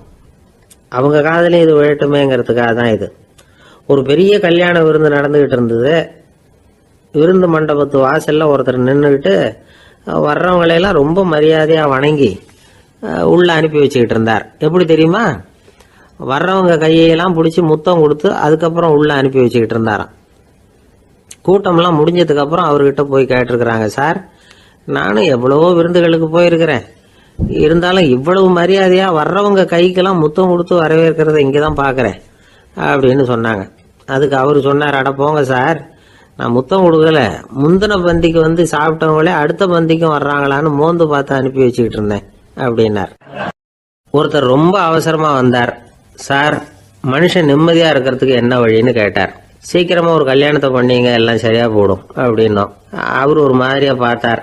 ஏற்கனவே எனக்கு கல்யாணம் ஆயிட்டுது சார், அதனால தானே நிம்மதியா இருக்கிறதுக்கு வழி கேட்கறேன் அப்படின்னார். சரி, இவர் ஒரு மாதிரியான கேஸ் அப்படின்னு நினைச்சுக்கிட்டு நம்மகிட்ட இருந்த ஒரு சின்ன புத்தகத்தை அவர்கிட்ட தூக்கி கொடுத்தோம். இதை படிச்சு பாருங்கன்னு. கல்யாணத்துக்கு பிறகும் சந்தோஷமா இருக்கிறதுக்கு என்ன வழி அப்படிங்கிற கேள்விக்கு அந்த புத்தகத்துல விளக்கம் இருந்தது. கணவன் மனைவிக்குள்ள சிக்கல் வராம இருக்கிறதுக்கு அதுல சில வழிகளை சொல்லி கொடுத்துருக்குறாங்க. அதெல்லாம் என்னென்ன அப்படிங்கிறத இப்ப பார்க்கலாமா? குடும்பம்னு இருந்தா கோபம் வரதான் செய்யும், அது வந்துட்டு போகட்டும் பரவாயில்ல. ஆனா அந்த கோபம் ஒரே நேரத்துல 2 பேருக்கும் வந்துடாம பாத்துக்கணும். ஒரு சமயத்துல யாராவது ஒருத்தர் தான் கோபப்படணும், அடுத்தவங்க அமைதியா இருக்கணும். அதுக்கப்புறம் இவர் அமைதியான உடனே அவங்க ஆரம்பிச்சுக்கலாம். கோபமா ஏதாவது சொன்னா உடனே கோபமா பதில் சொல்லக்கூடாது. கொஞ்சம் பொறுத்து கோபம் தீர்ந்த உடனே அந்த பதிலை சொல்லலாம். அப்போ பதில் கோபமா இருந்தா கூட அது அவ்வளவு பெருசா தெரியாது. அற்ப விஷயத்துக்கெல்லாம் காய்ச்சி மூச்சுன்னு கத்திட்டு இருக்கக்கூடாது. உங்க 2 பேருக்குள்ள ஒரு தர்க்கம் ஆரம்பமாயிட்டுதுன்னு வச்சுக்கோங்க, கடுமையா 2 பேரும் விவாதம் பண்றீங்க. உங்களில் ஒருத்தர் இதுல ஜெயிக்கணும்னா அது நீங்களா இருக்க வேணாம், அடுத்தவங்க ஜெயிக்கிறதுக்கு நீங்க துணையா இருங்களேன். அப்படின்னா நீங்க கொஞ்சம் விட்டு கொடுக்கணும், அவ்வளவுதான். ஏதாவது குத்தம் சொல்லணுமா, செஞ்ச தப்ப சுட்டி காட்டணுமா, விமர்சனம் பண்ணணுமா, பண்ணுங்க, வேணான்னு சொல்லல. ஆனா சொன்னதை அப்படி சொல்றத வந்து கொஞ்சம் அன்பா இதமா சொல்லுங்க. எப்போ நடந்த தவறுகளை எல்லாம் இப்போ போய் மறுபடியும் ஞாபகப்படுத்திட்டு இருக்க வேண்டாம். நான் அப்பவே சொன்னேன் இந்த புடவை வேணாம்னு, நீங்க தான் கேட்கல, இப்போ பாருங்க கிழிஞ்சு போச்சு இப்படின்னு கத்துனாங்க ஒரு அம்மா. எப்போ சொன்னீங்கன்னு கேட்டா ஒரு 10 வருஷத்துக்கு முன்னாடி தீபாவளி சமயத்துல அப்படிங்கிறாங்க. அது என்ன இன்னும் அப்படியே புதுசாகவே இருக்கும்? உங்களுக்கு அவர் தான் பெருசு, அவருக்கு நீங்க தான் பெருசு. அதை விட இந்த உலகத்துல வேற எதுவும் முக்கியம் இல்லைன்னு நினைக்கணும். நீ தான் என்னுடைய உலகம்னு எத்தனை தடவை சொல்லியிருப்பீங்க? அதெல்லாம் வெறும் வசனமா போயிடக்கூடாது. ஏதாவது ஒரு பிரச்சனையை பத்தி கடுமையா விவாதம் பண்ணிட்டு இருக்கீங்க, அதை அப்படியே பாதியில விட்டுட்டு படுக்கைக்கு போயிடக்கூடாது. சொச்சத்தை நாளைக்கு பேசிக்கலாம்னு. அப்படி போனா தூக்கம் வராது. பிரச்சனையை ஒரு முடிவு பண்ணிக்கிட்டு அதுக்கப்புறமா தூங்க போகணும். ஒரு நாள்ல ஒரு தடவையாவது உங்க ஜோடியை பாராட்டி நல்ல விதமா கனிவா ஒரு வார்த்தை சொல்லணும் அப்படின்னு தீர்மானம் பண்ணீங்க. ஏதாவது தப்பு பண்ணிவிட்டீங்கன்னா பரவாயில்ல, அதை ஒத்துக்கிறதுக்கும் மன்னிப்பு கேட்கறதுக்கும் தயாரா இருக்கணும். அது ஒன்றும் கேவலம் கிடையாது. வீட்டுக்குள்ள தானே கேட்க போறீங்க, வெளியில யாருக்கு தெரிய போதும்? எப்படியோ உங்களுக்குள்ள ஒரு சமரசம் ஆனா சரிதான். ஒரு தகராறுன்னு எடுத்துக்கிட்டா குறைஞ்சபட்சம் அதுக்கு 2 பேர் தேவை. தனியாவே உட்காந்துக்கிட்டு நான் இப்ப தகராறு பண்ணிட்டு இருக்கிறேன் அப்படின்னு யாரும் சொல்ல முடியாது. 2 பேர் தகராறு பண்றாங்கன்னா பொதுவா அந்த 2 பேர்ல யாரு அதிகமா பேசுறாங்களோ அவங்க பேர்ல தான் தப்பு இருக்கும். அதை மனசுல வச்சுக்கணும். இதெல்லாம் தான் அந்த புத்தகத்துல போட்டிருக்கிற வழிமுறைகள். இவ்வளவும் சரியா வரலன்னா அப்புறமா சொல்லுங்க, வேற புத்தகம் ஏதாவது இருக்கான்னு தேடுவோம். ஒரு கணவன் தன்னுடைய மனைவியை அழைச்சிட்டு ஒரு மனோதத்துவ டாக்டர் கிட்ட வந்தாரா. டாக்டர், எங்களுக்கு கல்யாணம் ஆகி 30 வருஷ காலமா நாங்க ஒரு விஷயத்துல கூட ஒத்து போனதில்லை அப்படின்னு ஆரம்பிச்சார். உடனே அந்த அம்மா குறுக்கிட்டு, அது 30 வருஷம் இல்ல 32 வருஷம் அப்படின்னாங்களாம். அந்த ஆளு என்ன கண்ணா பண்ணான்னு திட்டி விட்டான் சார், அதை நினைச்சா எனக்கு ரொம்ப வருத்தமா இருக்கு அப்படின்னு சொல்லி கவலைப்பட்டார் ஒருத்தர். இதுல கவலைப்படுறதுக்கு என்ன இருக்குது அப்படின்னாரு ஒரு பெரியவர். அவர் ஒரு மகான். என்ன சார் இப்படி சொல்றீங்க, ஒருத்தர் நம்ம பார்த்து திட்டுனா வருத்தமா இருக்காதா அப்படின்னார். அது எப்படி வருத்தமா இருக்கும், திட்டுறதுங்கிறது என்ன, அது வெறும் சத்தம் தானே அப்படின்னார் அந்த பெரியவர். நம்ம ஆளுக்கு தலையை பிச்சுக்கலாம் போல இருந்தது. இருக்காது அப்படின்னா நமக்கு அப்படித்தானே தோணுது. அந்த பெரியவர் சொல்றது ரொம்ப பெரிய விஷயம். அதை நாம புரிஞ்சிக்க முயற்சி பண்ணலாம்னா நடைமுறை வாழ்க்கைக்கு அது ஒத்து வர்றது மாதிரி தெரிய மாட்டேங்குது. இருந்தாலும் அந்த பெரியவர் அதுக்கு என்னதான் விளக்கம் கொடுக்குறாருன்னு பார்ப்போமே. ஒரு ரயில் போயிட்டு இருக்கு, அதுல ஒரு சாது போயிட்டு இருக்கார். அந்த ரயில் வந்து அவர் ஹரித்வாரம் போயிட்டு இருக்கார். அவரு ரயில்ல ஏகப்பட்ட கூட்டம். நம்ம ஊர் ரயில் கேட்க வேணும், டிக்கெட் வாங்கிட்டு கொஞ்சம் பேர், வாங்காத கொஞ்சம் பேர். அது என்னத்துக்கு அனாவசியமா டிக்கெட் அப்படிங்கிற நினைப்புல பாதி பேர். இந்த கூட்டத்துக்கு மத்தியில அந்த சாதுவும் போயிட்டு இருக்கிறார். உட்கார்றதுக்காக இருந்த இடத்துல ஒரு ஆள் படுத்திருக்கிறான், கொஞ்சம் முரட்டு ஆசாமி. அவன் காலு பக்கத்துல கொஞ்சோண்டு இடம் பாக்கி இருந்தது. அந்த இடத்துல இந்த சாது உட்கார்ந்திருந்தார். மெதுவாக உட்காந்துக்கிட்டார் போய். ஆனால் அந்த ஆள் ராத்திரி பூரா இவரை காலால் உதச்சிக்கிட்டே இருக்கிறான். அது இவருக்கு ரொம்ப அவமானமாக பட்டுது. அதனால் துக்கம் ஏற்பட்டது. இருந்தாலும் அதை ஒரு மாதிரியாக சகிச்சுக்கிட்டே இவர் வந்து சேர்ந்தார். பொழுது விடிஞ்சது. அந்த சாது ஹரித்வார் வந்து சேர்ந்தார். அங்கே ஒரு பெரிய ஞானியை சந்திச்சார். ராத்திரி ரயிலில் அந்த ஆள் உதைச்சதையும் அதனால் தனக்கு ஏற்பட்ட துக்கத்தையும் இந்த சாது அந்த ஞானிகிட்ட சொன்னார். சொல்லிவிட்டு, ஏன் சுவாமி, எனக்கு துக்கம் ஏற்பட்டதே அது தப்பா அப்படின்னு கேட்டார். தவறுதான்னார் அந்த ஞானி. உனக்கு இன்னமும் தேக அபிமானம் போகலைங்கிறது தான் அது காட்டுது. அஷ்டாவக்கிரர் என்ன சொல்றார் தெரியுமா? உண்மையான ஞானி யாராவது தன்னை வந்தனை செய்தால் அதற்காக சந்தோஷப்பட மாட்டார், யாராவது நிந்தனை செய்தால் அதற்காக வருத்தப்பட மாட்டார் அப்படின்னு சொல்றார். நிந்தனைங்கிறது ஒரு ஒலி தான். தேகாபிமானம் இருக்கிற வரைக்கும் இந்த ஒலி நம்மளை வந்து வேதனைப்படுத்தும். நான் தேகம் இல்லை, ஆத்மா அப்படிங்கிற நினைவு இருந்தா இந்த ஒலி நம்மளை பாதிக்காது. மனு என்ன சொல்றார் தெரியுமா? ஒரு சாதகன் பாராட்டுதலை விஷம்னு நினைச்சு பயப்படணும், அவமானத்தை அமிர்தம்னு நினைச்சு சந்தோஷப்படணுங்கிறார். அவமானப்பட்டா கவலைப்படாமல் எப்படி இருக்க முடியும் அப்படின்னு தான் நமக்கு தோணும். அதனால தான் நம்மள யாரும் இதுக்கு உதாரணமாக யாரையும் காட்ட முடியல.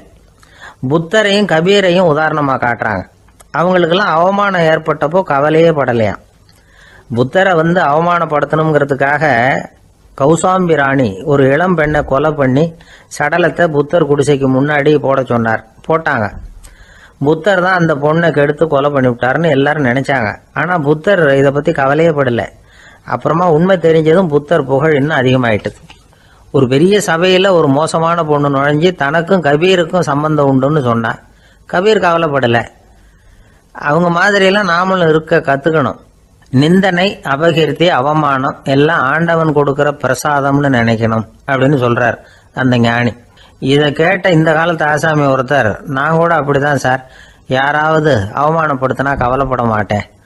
நேற்று கூட ஒருத்தர் என்ன பலார்னு அரைஞ்சுட்டார், நான் கொஞ்சம் கூட கவலைப்படலை, பேசாமல் வந்துட்டேன்னார். ஏன் அப்படி வந்துட்டீங்க அப்படின்னு. அவர் அரைஞ்சதுலேயும் ஒரு அர்த்தம் இருந்தது, அதனால தான் அப்படி வந்துட்டேன்னார். ஏன் அரைஞ்சாருன்னு கேட்டேன். 10 வருஷத்துக்கு முன்னாடி 15 ரூபா அவர்கிட்ட கடன் வாங்கினேன், அதை கேட்டு கேட்டு பார்த்துட்டு கடைசியாக தான் அரைஞ்சார் அப்படின்னார்.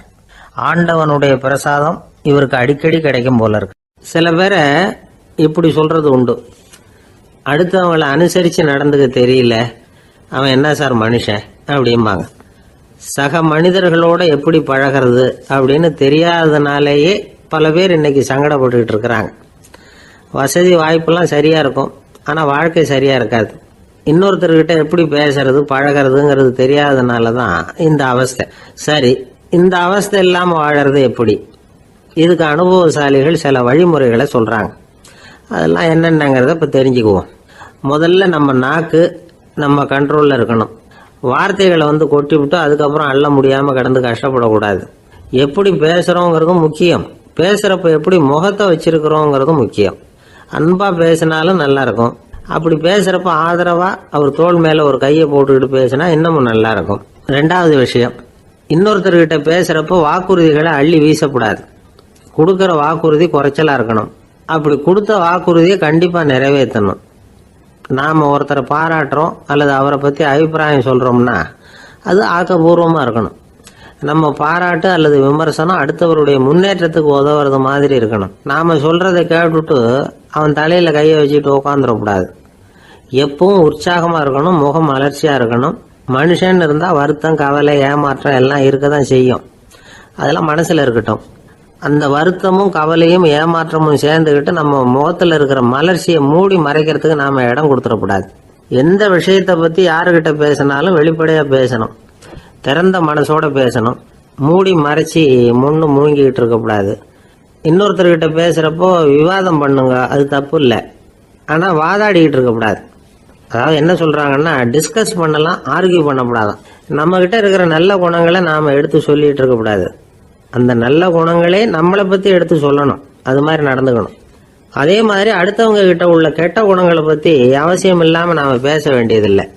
உங்களை பற்றி யாராவது தப்பாக பேசுகிறாங்களா, அப்படி அவங்க பேசுகிறதுல உண்மை இல்லையா அப்படின்னா அதை நீங்கள் பொருட்படுத்த வேண்டியதில்லை, விட்டுடலாம். அது தானாக போயிடும். ஒரு 4-5 பேரோட பேசிக்கிட்டு இருந்தீங்கன்னா எல்லாருக்கும் முக்கியத்துவம் கொடுங்க, யாரையும் அலட்சியப்படுத்தாதீங்க. தமாஷா பேசலாம், ஆனால் அவங்க தமாஷ் அடுத்தவங்களை கேலி பண்ணுறதா இருக்கக்கூடாது.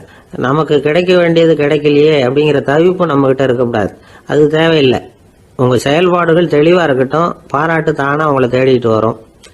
இன்னொரு மனுஷனுடைய மனசில் கௌரவமான ஒரு இடத்த பிடிக்கணும்னா நாம் இந்த குணத்தை எல்லாம் நம்மக்கிட்ட வளர்த்துக்கணும். இதெல்லாம் அனுபவசாலிகள் சொல்லியிருக்கிற குறிப்புகள். இந்த குறிப்புகளை சரியாக புரிஞ்சுக்கணும், அது முக்கியம். தப்பாக புரிஞ்சுக்கிட்டா என்ன ஆகும் தெரியுமா? இதை கேளுங்க. ஒருத்தர் வந்தார், சார் அடுத்தவங்க தோள் மேலே கையை போட்டுக்கிட்டு அன்பாக பேசணும்னு சொன்னீங்க, அப்படி தான் பேசினேன்.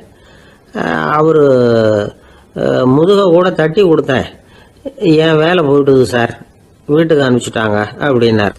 யாருக்கிட்ட அப்படி பேசுனீங்கன்னு கேட்டோம். என் முதலாளிகிட்ட சார் அப்படிங்கிறார் ரொம்ப சோகமா. அம்மாக்காரங்களுக்கு அடிக்கடி ஏற்படுற கவலை ஒன்று உண்டு, அதாவது குழந்தை சரியாக சாப்பிட மாட்டேங்குதே அப்படிங்கிற கவலை. இவங்கெல்லாம் ஒரு விஷயத்த நல்லா புரிஞ்சுக்கணும்.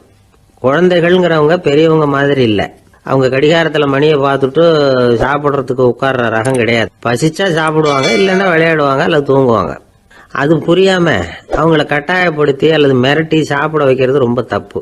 ஒரு 8 மாச குழந்தைக்கு 3 மணி நேரத்துக்கு ஒரு தடவை பசிக்கும். அந்த நேரம் பார்த்து சாப்பாடு கொடுத்தா அடம் பண்ணாமல் அது பாட்டுக்கு சாப்பிட்றோம். அதே குழந்தைக்கு 1 வயசு ஆகிறப்போ 4 மணி நேரத்துக்கு ஒரு தடவை பசிக்கும். இந்த வயசுல இயற்கையாகவே பசி குறைஞ்சிருக்கும். அது புரியாம என் குழந்தை முன்னாடி மாதிரி இப்போ சரியாக சாப்பிட மாட்டேங்கிறான் அப்படின்னு சில பேர் டாக்டர்கிட்ட போய் சொல்லிக்கிட்டு இருப்பாங்க. இன்னொரு விஷயம், ஒரு குழந்தைக்கு வயசு அதிகமாகிற வேகத்துக்கு உடம்பு எடையும் அதிகமாகிக்கிட்டே போகாது. உடம்பு எடை அதிகமாகிற வேகம் குறைஞ்சிக்கிட்டே வரும். 6 மாச குழந்தைக்கு ஒரு வாரத்தில் 150 கிராம் எடை கூடும். ஒரு வயசுல வாரத்துக்கு 71 கிராம் எடை கூடும்.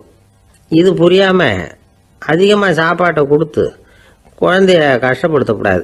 ஏன்னா அளவுக்கு மீறின உணவு அஜீரணத்தை உண்டு பண்ணிவிடும். குழந்தைக்கு ஒரு தட்டில் கொஞ்சமாக ஆகாரத்தை வச்சு கொண்டுகிட்டு போய் கொடுக்கணும். மலை மாதிரி குவிச்சு வச்சா அதை பார்த்ததுமே பசி அடங்கி போயிடும். அடித்து மிரட்டி பயமுறுத்தி குழந்தைய சாப்பிட வைக்கிற பழக்கம் இருக்கு பாருங்க, அதுக்கு ஃபுட் ஃபோர்ஸிங் அப்படின்னு பேர். இப்படி பண்ணினா குழந்தைக்கு சாப்பாட்டில் விருப்பம் குறைஞ்சிரும், அதை கண்டாவே வெறுக்க ஆரம்பிச்சிடும். அது மாதிரி உளம் சார்ந்த பசி குறைவு, சைக்கோஜெனிக் அனோரெக்சியா, அது ஏற்படுமா. சாப்பாடுங்கிறதே ஒரு தண்டனை மாதிரி தோணும். குழந்தைகளுக்கு பிடிச்ச மாதிரியான ஆகாரத்தை கொடுக்கணும். சத்து அதிகம் இருக்குங்கிறதுக்காக அதுக்கு பிடிக்காத ஆகாரத்தை கொடுத்து கட்டாயப்படுத்தக்கூடாது. குழந்தைகளுக்கு 2 வயசு ஆகிறப்போ இயற்கையாகவே எதிர்மறை குணம் உண்டாகும். அதாவது அந்த எதிர்மறையாக பேசுறது. இது மாதிரி சமயங்களில் நாம் என்ன சொல்கிறோமோ அதுக்கு நேர்மாறாக நடந்துக்கும். ஏட்டிக்கு போட்டி, சாப்பிட சொன்னால் விளையாட போவோம், விளையாட சொன்னால் சாப்பாடு கேட்கும். இதை புரிஞ்சுக்கிட்டு நடந்துக்கணும். குழந்தை சொன்ன பேச்சை கேட்கலேன்னு கோவப்படக்கூடாது. குழந்தை வளர வளர பிடிவாத குணம் வர்றது சகஜம். கேட்டதை வாங்கி கொடுத்தாதான் சாப்பிடுவேன் அப்படின்னு பிடிவாதம் பண்ணும். வாங்கி கொடுத்து விடுறது தான் உத்தமம். நீங்களும் அதுகிட்ட பிடிவாதம் பண்ணிட்டு இருக்கக்கூடாது. ஏன்னா கேட்டது கிடைக்கலையேங்கிற ஏமாற்றம் கூட குழந்தையோட பசியை குறைச்சிரும். கேட்டது கிடைச்சிட்டா பசி அதிகமாகும், கொடுத்ததை மலமலன்னு சாப்பிட்றோம். குழந்தைகளுக்கு கண்ட கண்ட நேரத்தில் சாப்பிட்றதுக்கு எதையாவது வாங்கி கொடுத்துக்கிட்டு இருந்தா சாப்பாட்டு நேரத்தில் சாப்பிடாம அடம் பண்ண ஆரம்பிச்சிடும். பள்ளிக்கூடம் போகிற பிள்ளைங்க காலை உணவை சரியாக சாப்பிட மாட்டாங்க. அச்சம், அவசரம், பரபரப்பு இதெல்லாம் தான் காரணம். பள்ளிக்கு புறப்படுறதுக்கு ஒரு 3/4 மணி நேரத்துக்கு முன்னாடியே சாப்பாடு போட்டுருங்க, அது சரியாக போடும். படிக்கிற குழந்தைகள் உடல் சோர்வு, மனச்சோர்வு இது காரணமாக கூட சாப்பிட மறுக்கிறது உண்டு. இப்போ உதாரணமாக சாயந்தரம் விளையாடி விட்டு வீட்டுக்கு வந்ததும் சாப்பிட சொன்னால் வேணாம்பாங்க. இது உடல் சோர்வு. ரொம்ப நேரம் வீட்டு பாடங்களை செஞ்சு முடித்த கையோடு சாப்பிட சொன்னாலும் அவங்களால சரியாக சாப்பிட முடியாது. இது உளச்சோர்வு, அதாவது மனச்சோர்வு. இதை தவிர குழந்தைகளுக்கு உடல் நல குறைவு ஏற்பட்டால் கூட சாப்பிட மறுக்கிறது உண்டு. சில மருந்து மாத்திரைகள் கூட பசியை குறைச்சிரும். அதனால் சரியாக தெரிஞ்சுக்கிட்டு குழந்தைகளை சாப்பிட வைக்கணும். அது புரியாமல் கையில் சாப்பாட்டு தட்டை வச்சுக்கிட்டு குழந்தைகளை விரட்டிக்கிட்டு அலையக்கூடாது. ஒரு சின்ன பையன் சொன்னான், எங்கள் அம்மா சாப்பாடு போடுறது தெரிஞ்சா நான் உடனே வீட்டை விட்டு வெளியில் ஓடி போடுவேன் அப்படின்னா. ஏன் அப்படி பண்ணுறேன்னு கேட்டோம். எங்கள் அப்பா கூட அது மாதிரி தான் சார் பண்ணுவார் அப்படிங்கிறான். இந்த உலகமே ஒரு நாடக மேடை, நாம் எல்லாரும் நடிகர்கள். இது ஞானிகள் சொல்கிறது. இது ஒரு பக்கம் இருக்கட்டும். இந்த உலகத்துக்குள்ள எத்தனையோ நாடக மேடைகள், எத்தனையோ நடிகர்கள், எத்தனையோ நாடகங்கள், இதெல்லாம் எப்படி ஆரம்பமாச்சு? அதுதான் இன்னைக்கு தகவல். அதாவது ஆதி மனிதன் பேச ஆரம்பிக்கிறதுக்கு முன்னாடி சைகையாலேயே எல்லாத்தையும் சொல்லிட்டு இருந்தான். அதனால அப்பவே நடிப்பு ஆரம்பமாயிட்டது. முதல்ல ஒரு வேட்டையத்தான் அவன் நடிச்சு காட்டியிருப்பான். இவன் எப்படி போனான், எதிரில் மிருகம் எப்படி வந்தது, அதோட எப்படி சண்டை போட்டான், எப்படி அடித்து கொண்டுட்டு வந்தான், இதை அப்படியே மற்றவங்களுக்கு நடித்து காட்டியிருப்பான். ஏன்னா மொழி கிடையாது. இந்த காலத்துல எல்லாம் நாடகங்களில் நடிக்கிறவங்கள நடிகர்கள்ங்கிறோம். ஒரு காலத்தில் இவங்களுக்கு என்ன பேர் தெரியுமா? திஸ்பியர்கள் அப்படின்னு பேராம். இதுக்கு காரணம் உண்டு. அதாவது 2000 வருஷத்துக்கு முன்னாடி கிரீஸ் நாட்டில் திசிவியஸ் அப்படின்னு ஒரு ஆள் இருந்தான். அவன் ஒரு பெரிய நாடக கலைஞன். அவன் சில இளைஞர்களை சேர்த்துக்கிட்டான், பயிற்சி கொடுத்தான், நாடக குழுவை உருவாக்கினான். நடிகர்களையும் நாடகத்துக்கு தேவையான பொருள்களையும் ஏற்றிக்கிட்டு போகிறதுக்கு ஒரு வண்டியையும் தயார் பண்ணான். அந்த வண்டியிலேயே அவன் கிரேக்க நாடு பூராவும் சுற்றினான். ஊர் ஊராக நாடகம் போட்டான். ஒரு ஊருக்கு போனதும் அங்கே நாடகம் நடத்த தியேட்டர் இருக்கா அப்படிங்கன்னெல்லாம் பார்க்கறது இல்லை அவன். ஏன்னா அப்போலாம் தியேட்டர்னா என்னென்ன தெரியாது. நாடகம்னா அது ஒரு மூடிய கொட்டைக்குள்ளே தான் நடத்தணுங்கிறது அப்போ யாருக்குமே தோணலை. இந்த வண்டி போகும், அதுவே ஒரு பகுதி அப்படியே ஒரு மேடை மாதிரி விரிச்சிக்கும். அதில் ஏறி நின்றுக்கிட்டு நாடகத்தை நடித்து காட்டுவாங்களாம். மக்கள்லாம் எதிரில் தரையில் உட்காந்து அதை பார்த்துக்கிட்டு இருக்கிறது. உலகத்தின் முதல் நடமாடும் தியேட்டர் இதுதானா. இந்த திசிபியஸ் தான் முதலாக உலகத்தில் நாடகம்ங்கிற பொழுதுபோக்கை நடத்தி காட்டினவன் அப்படின்னு சொல்கிறாங்க. அவன் சொந்தமாக நாடகம் எழுதுனா, நடித்தான், நாடகத்தை இயக்கினான். அதனால தான் அவனை first man of the theatre அப்படின்னு சொல்லுவாங்க. அவன் தான் நாடக மேடையின் முன்னோடி. கிரேக்கர் காலத்திலேயே நாடக ஆசிரியர்கள், நடிகர்கள், ரசிகர்கள் இவங்கெல்லாம் உருவாயிட்டாங்களாம்.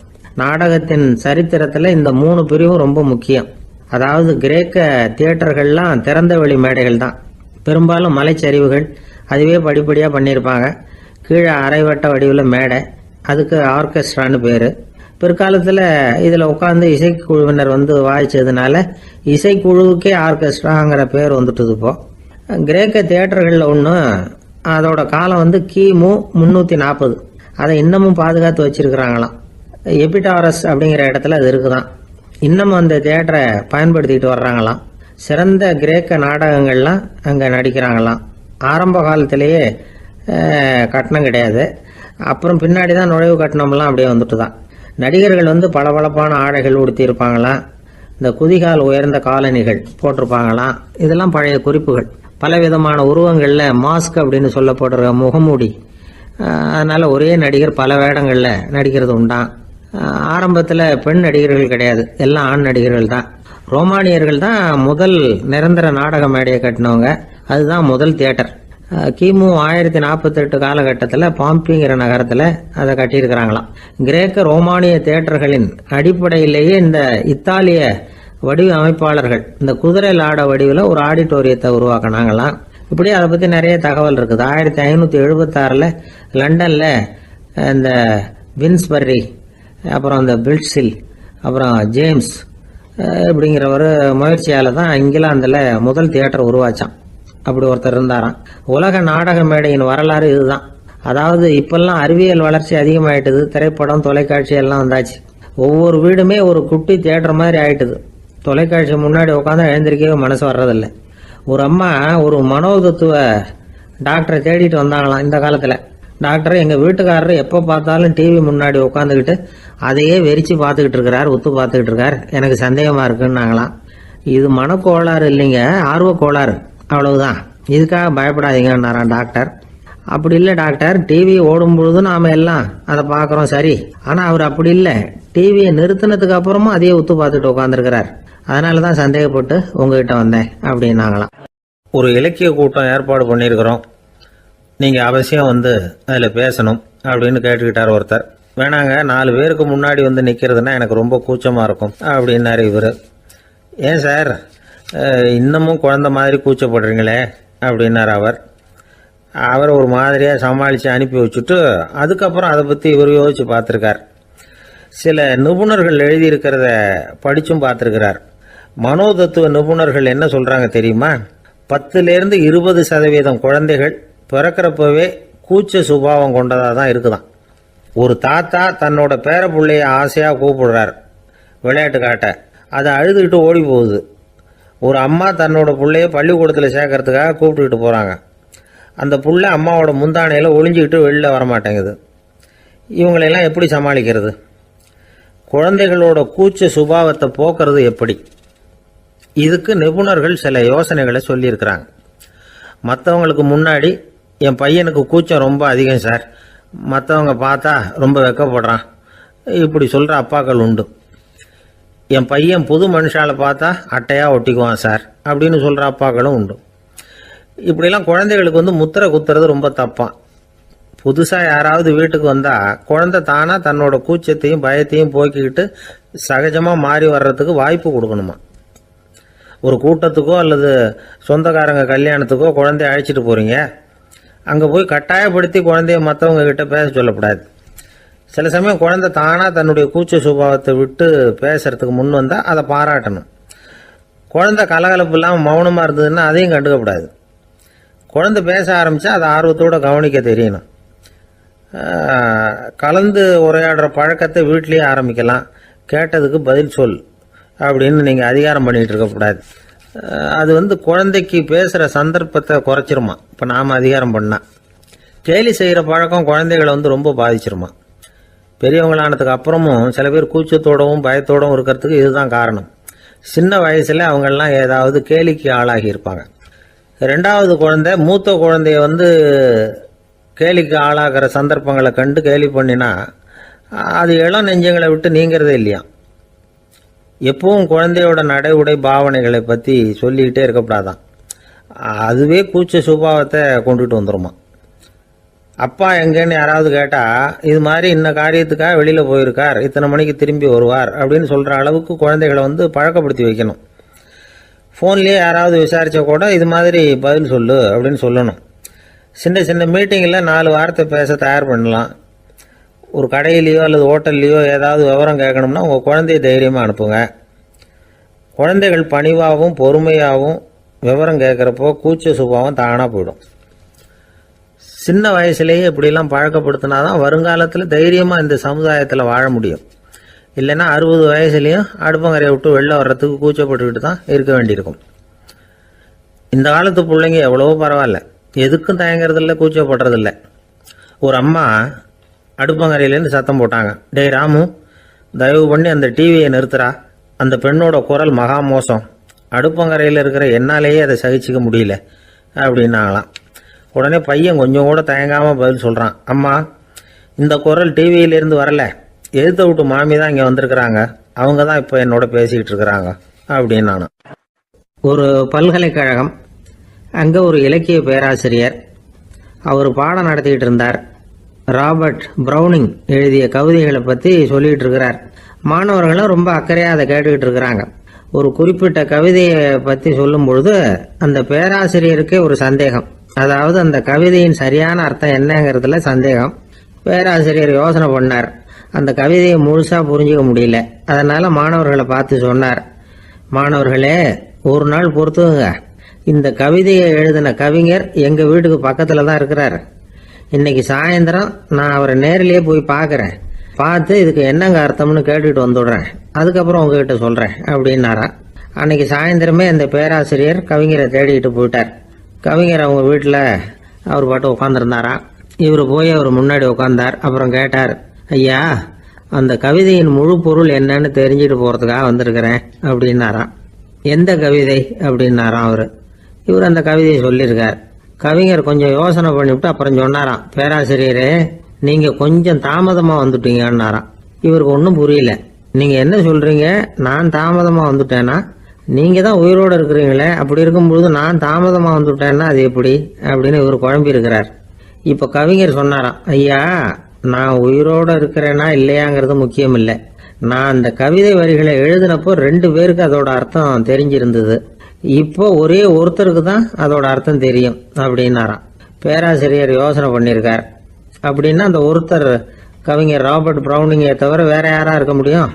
இவர் தான் அப்படிங்கிறத அவர் மனசில் நினச்சிக்கிட்டார். அதனால் சொன்னார், ஐயா நான் தாமதமாக வரல, அந்த கவிதையின் பொருள் என்ன அது சொல்லுங்கன்னார். பேராசிரியரே நான் சொல்கிறது உங்களுக்கு புரியலன்னு நினைக்கிறேன், நான் இந்த வரிகளை எழுதினப்போ 2 பேருக்கு அதோட அர்த்தம் தெரிஞ்சிருந்தது. அந்த 2 பேர் யாருன்னா, ஒருத்தர் ராபர்ட் ப்ரௌனிங், அதாவது நான், இன்னொருத்தர் கடவுள். இப்போ அது கடவுளுக்கு மட்டும்தான் தெரியும். நானே இதை பற்றி பல தடவை யோசனை பண்ணி பார்த்தேன். இது ரொம்ப அழகானது, ஆனாலும் ரொம்ப வழுக்கலானது. அதை பிடிச்சிட்டோம்னு நினச்சிக்கிட்டு இருக்கும் பொழுதே காற்று மாதிரி அது உங்ககிட்ட இருந்து ஓடி போயிடுது. எனக்கு ரொம்பவும் வருத்தமாக தான் இருக்குது. நிச்சயமாக நான் தான் இந்த வரிகளை எழுதியிருக்கிறேன். அதில் அர்த்தம் இருக்குங்கிறது எனக்கு தெரியும், அதை நான் உணர்றேன். ஆனால் நீங்கள் என்னை மன்னிக்கணும். எனக்கே கூட அதை என்னால் விளக்க முடியல. அப்படி இருக்கும் பொழுது உங்களுக்கு எப்படி அதை நான் விளக்க முடியும் அப்படின்னாரா அந்த கவிஞர். அனுபவிக்கப்படக்கூடிய எல்லாமே விளக்கப்படக்கூடிய ஒன்றல்ல, விளக்கப்படும் எல்லாமே அனுபவிக்கப்படக்கூடிய ஒன்றல்ல அப்படிங்கிறது ஞானிகளுடைய கருத்து. அதுக்காக தான் அந்த சம்பவம். வாழ்க்கையில் நீங்கள் தொடர்ந்து ஆய்வு செய்து கொண்டே இருக்கக்கூடிய விளக்கங்களை ஒருபோதும் அடைய முடியாத பரிமாணங்கள் இருக்கிறதுனால தான் அது அலுப்பு தட்டாமல் இருக்குது. உங்களால் நிறைய அனுபவிக்க முடியும், இருந்தாலும் நீங்கள் அனுபவித்து அறிந்த விஷயங்கள் கூட வார்த்தைகளால் விளக்கப்பட முடிவதில்லை அப்படிங்கிறது பெரிய ஒரு சிந்தனை. இதெல்லாம் ஒரு பக்கம் இருக்கட்டும். நமக்கு தெரிஞ்ச பேராசிரியர் ஒருத்தர் 1 மணி நேரம் ரொம்ப விவரமாக வகுப்பு எடுத்தார். கடைசியாக சொன்னார், மாணவர்களே, ரொம்பவும் எளிமையாக விளக்கமாக எல்லா விவரமும் சொல்லியிருக்கிறேன். அதனால் இதில் உங்களுக்கு சந்தேகம் வர்றதுக்கு வாய்ப்பே இல்லை. இருந்தாலும் கேட்க வேண்டிய கடமை கேட்குறேன். இது வரைக்கும் நடத்தினதில் யாருக்காவது ஏதாவது சந்தேகம் உண்டா அப்படின்னு கேட்டாராம். எனக்கு ஒரே ஒரு சந்தேகம்தான் சார் அப்படின்னு எழுந்திரிச்சு நிற்கிறான் ஒருத்தன். என்னன்னு கேட்டாராம். இது வரைக்கும் நீங்கள் என்ன பாடம் சார் நடத்துனீங்க அப்படின்னானா அவன். வங்க நாவலாசிரியர் சரத் சந்திரர் ஒரு நண்பர் அவர்கிட்ட வந்தார். வழக்கமா எல்லா எழுத்தாளர்கள்கிட்டையும் கேட்குற ஒரு கேள்வியை கேட்டார். நீங்க எழுத்துத்துறைக்கு வந்தது எப்படி? இதுதான் கேள்வி. அதை தெரிஞ்சு என்ன பிரயோஜனம்னார் சரத் சந்திரர். சும்மா சொல்லுங்களேன், தெரிஞ்சுக்கிறேன் அப்படின்னார் வந்தவர். சரி சொல்றேன்னு ஆரம்பிச்சார்.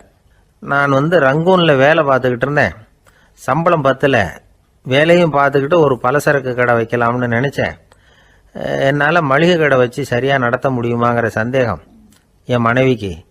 அதை சோதனை பண்ணி பார்க்கணுங்கிறதுக்காக சில பொருள்களின் அளவு, அதோட விலை, இப்படி சிலதை சொல்லி எல்லாத்தையும் மனக்கணக்காக கூட்டி போட சொன்னாங்க. என்னால் சரியாக கூட்டி சொல்ல முடியல. உங்களால் மளிகை கடை நடத்த முடியாதுன்னு சொல்லிவிட்டாங்க. உடனே என்ன பண்ணுறது, வேற வழி இல்லை, கதை எழுத ஆரம்பிச்சிட்டேன் அப்படின்னார். கேட்டவருக்கு சிரிப்பு வந்துட்டு தான். சரத் சந்திரர் ஒரு பக்கம் சீரியஸான நாவல்கள், சிறுகதைகள் எழுதியிருந்தாலும் அவருடைய இன்னொரு பக்கம் வேற விதம். நண்பர்கள்கிட்ட பேசும்பொழுதும் சரி, அவர்களுக்கு கடிதங்கள் எழுதும் போதும் சரி, கேலியும் கிண்டலும் நகைச்சுவை உணர்வும் அதிகமாக இருக்கும். காந்திஜி ஒரு சமயம் கல்கத்தாவுக்கு வந்திருந்தார். தேசபக்தர்கள் பல பேர் அவர்கிட்ட பேசிக்கிட்டு இருந்தாங்க. அப்போது சரத் சந்திரரும் அங்கே இருந்தார். கிரண் சங்கர் ராய் அப்படிங்கிறவரும் அங்கே இருந்தார். அவர் சொன்னாராம், காந்திஜியோட பழகிய முதல் வங்காளி நான் தான். போயர் யுத்த காலத்தில் இவர் லண்டனுக்கு வந்திருந்தப்போ என்கிட்ட தான் வங்காள மொழி கற்றுக்கிட்டார் அப்படின்னாராம். உடனே சரத் சந்திரர் காந்திஜியை பார்த்து, இவர் உங்களுக்கு வங்காள மொழி கற்றுக் கொடுத்தது உண்மைதானா அப்படின்னாராம். ஆமான்னாராம் காந்தி. அதனால தான் உங்களால் வங்காள மொழி கற்றுக்க முடியல அப்படின்னாராம். எல்லாரும் சிரிச்சாங்களாம். சரத் சந்திரர் சாம்தாபேர் அப்படிங்கிற கிராமத்தில் தங்கியிருந்தார் ஒரு இலக்கிய நிகழ்ச்சியில் கலந்துக்கிறதுக்காக. அதுக்காக ஒரு கல்கத்தாவுக்கு போக வேண்டிய சூழ்நிலை. அதுக்காக புறப்பட்டார். அந்த சமயத்தில் பின்னாடி இருந்து யாரோ அவரை கூப்பிட்டாங்க. இப்படி கூப்பிட்டவரை பார்த்து இன்னொருத்தர் யாரோ அதட்டி இருக்கிறாங்க. போகிறவரை ஏன் இப்படி கூப்பிடுறீங்க அப்படின்னு. ஏன் கூப்பிட்டா என்னன்னு கேட்டிருக்கார் சரத் சந்திரர். புறப்படுறவங்கள பின்னாடி இருந்து கூப்பிடுறது அபசகுனம், போகிற இடத்துல ஏதாவது ஆபத்து வரலாம் அப்படின்னு அதுக்கு விளக்கம் கொடுத்துருக்கிறார் அவர். உடனே சரத் சந்திரர் சொன்னாராம், இதோ இவங்க என்ன இலக்கிய கூட்டத்துக்கு அழைச்சிட்டு போகிறாங்களே, இதை விட வேற என்ன ஆபத்து வந்துட போகுது அப்படின்னாராம். இப்படி சரத் சந்திரருக்கு இயல்பாகவே நகைச்சுவை உணர்வு உண்டு. அவருடைய நண்பர் ஒருத்தர் வீட்டுக்கு கூப்பிட்டுருந்தார். அங்கே ஒரு கச்சேரிக்கு ஏற்பாடு பண்ணியிருந்தாங்க. சரத் சந்திரருக்கு இயல்பாகவே கச்சேரியில் நீண்ட ஆலோசனையெல்லாம் கேட்கறதுக்கு பொறுமை இருக்காது. அதனால் மெதுவாக பாட போகிறவர் எப்படி அப்படின்னு கேட்டிருக்கார். அவருக்கு ரொம்ப நல்லா பாட தெரியும் அப்படின்னு சொல்லியிருக்கிறாங்க. அதுக்கு சரத் சந்திரர், பாட தெரியுங்கிறது சரி, பாட்டை நிறுத்த தெரியுமா அதை சொல்லுங்க முதல்ல அப்படின்னாராம். ஐயா, உங்கள் பேரை தொடர்ந்து தினம் கேட்டுக்கிட்டு இருக்கிறேன் அப்படின்னார் ஒருத்தர். தொடர்ந்து கேட்குறீங்களே, உங்களுக்கு காது வலிக்கலையா அப்படின்னு கேட்டோம். பேசுகிற உங்களுக்கே வாய் வலிக்கல அப்படிங்கிறப்போ கேட்குற எங்களுக்கு எப்படி காது வலிக்கும் அப்படின்னார். நம்ம உடம்புல ஒரு அதிசயம் என்ன தெரியுமா? ரொம்ப நேரம் நாம் நடக்கிறோம்னு வச்சுக்கோங்க, கால் வலிக்கும். ரொம்ப நேரம் வேலை செஞ்சால் கை வலிக்கும், உடம்பு வலிக்கும். ரொம்ப நேரம் பார்த்துக்கிட்டே இருந்தால் கண்ணு வலிக்கும். ரொம்ப நேரம் பேசிக்கிட்டே இருந்தால் வாய் கூட வலிக்கும். ஆனால் ரொம்ப நேரம் கேட்டுக்கிட்டே இருக்கிறதுனால காது வலிக்கிறது இல்லை. அதனால் கேட்கறதுக்கு முக்கியத்துவம் கொடுத்தாங்க நம்ம பெரியவங்க. திருவள்ளுவர் தேவையில்லாமல் வார்த்தைகளை உபயோகப்படுத்த மாட்டார். ஒரு திருக்குறள்னு எடுத்துக்கிட்டாவே அதில் மொத்தம் 7 வார்த்தைகள், அவ்வளவுதான். அப்படி 7 வார்த்தைகள் மட்டுமே உள்ள ஒரு திருக்குறளில் வள்ளுவர் ஒரே வார்த்தையை 5 தடவை உபயோகப்படுத்தியிருக்கிறார், திரும்ப திரும்ப பயன்படுத்தியிருக்கிறார். அப்படின்னா அதை எந்த அளவுக்கு வலியுறுத்தி சொல்றார் அப்படிங்கிறத நாம் புரிஞ்சுக்கணும். அது என்ன குறள்? செல்வத்துள் செல்வம் செவிச்செல்வம், அச்செல்வம் செல்வத்துள் எல்லாம் தலை. செவிச்செல்வம்ங்கிறது அவ்வளவு முக்கியமானது. கற்றலின் கேட்டல் நன்று.